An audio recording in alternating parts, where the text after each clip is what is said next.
Hello children. In the previous class, we have derived the relation between current and drift velocity. From that, we have derived the expression for Ohm's law. We got the expression for resistivity, rho. Rho is equal to m divided by n e square tau. Here, m is the mass of the electron, n is the number density. Number density means the number of electrons per unit volume. Then tau is the relaxation time. Relaxation time is the average time interval between two successive collision between the electrons or between the electrons and the ions. Okay. So here today we are going to discuss about two topics. First is the temperature dependence of resistivity. Okay. So resistivity expressions we have.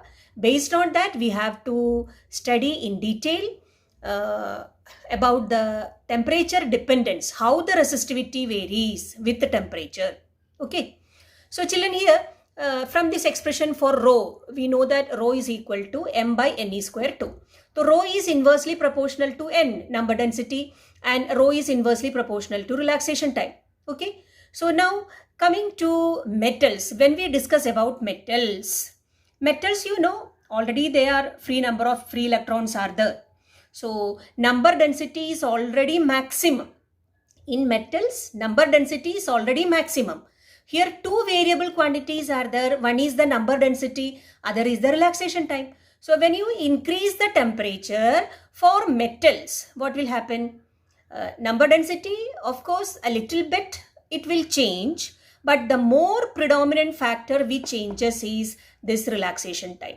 Okay, why? Because we know that when you increase the temperature, so the thermal speed of the free electrons that will increase, and the amplitude of vibration of the metallic ions that will also increase. And due to that, what will happen? The free electrons, they will collide more frequently with the metallic ions. So due to that, more frequently, in that means the time between two collision is getting decreased. And the time between two successive collision, that means this relaxation time. So relaxation time is getting decreased. So rho is inversely proportional to this relaxation time. So relaxation time decreases. That means resistivity or the specific resistance for metals, it will increase. Got it, children?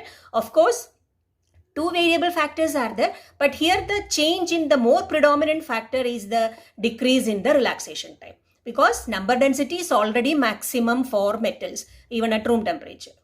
Okay. So see the graph for metals, rho temperature graph. See this. And here I want to mention a new term, that is the temperature coefficient, alpha. Alpha is equal to rho minus rho naught divided by rho naught into T minus T naught. If T naught is the initial temperature, rho naught the initial specific resistance, rho the final specific resistance at a temperature T. So alpha is equal to rho minus rho naught by rho naught into T minus T naught. So you can define the temperature coefficient of resistivity as the increase in resistivity per unit resistivity per degree rise in temperature. Okay. So for metals, we have seen that alpha is positive. Temperature coefficient is positive. Now, children, listen. At low temperature, for a pure metal you consider.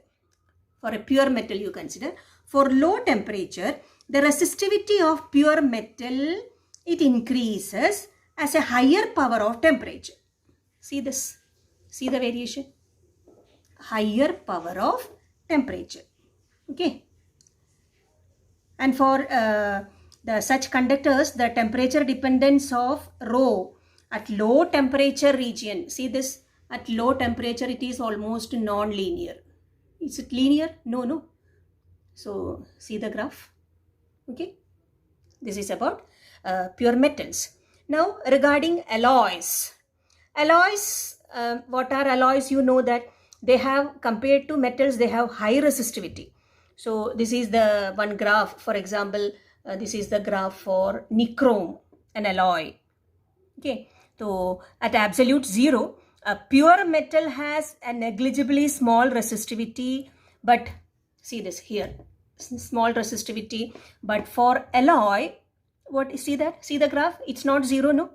At absolute zero, an alloy has some residual resistivity. It's not starting from the origin. See the difference? For metal, it is start from the origin. Here, it is not starting from the origin. Some residuity it has. Okay, so you get the difference between metal and alloy. And next is semiconductors and insulators. Okay, children. So for semiconductors and insulators, here also again the two variable factors, one is the number density and other is the relaxation time. For semiconductors and insulators, we know that the free electrons are not there that much. When you increase the temperature, here the change in the predominant factor is increase in number density. Free electrons with more energy, that is increasing, and it's an exponential increase. So the number density increases exponentially. Of course, some variation in relaxation time is also there, but here the more predominant factor is the increase in number density. So number density increases and rho is inversely proportional to n. So n increases mean specific resistance or resistivity decreases. See the graph? It inverse relation. As temperature increases, specific resistance decreases. Okay. And here one more thing I have to mention regarding the electrolyte. Electrolyte means you know that as the temperature increases, the interionic attraction that will decrease. And interionic attraction decreases means, and the opposing force, the viscous force, that will also decrease. So therefore what will happen? The ions will be able to move more freely. They are able to move more freely. That means their resistivity will decrease, or in a sense you can say that their conductivity also increases. Resistivity decreases. So for metals we have discussed, for alloys we have discussed, for semiconductors and insulators we have discussed, and for electrolytes we have discussed. I hope it is clear for you.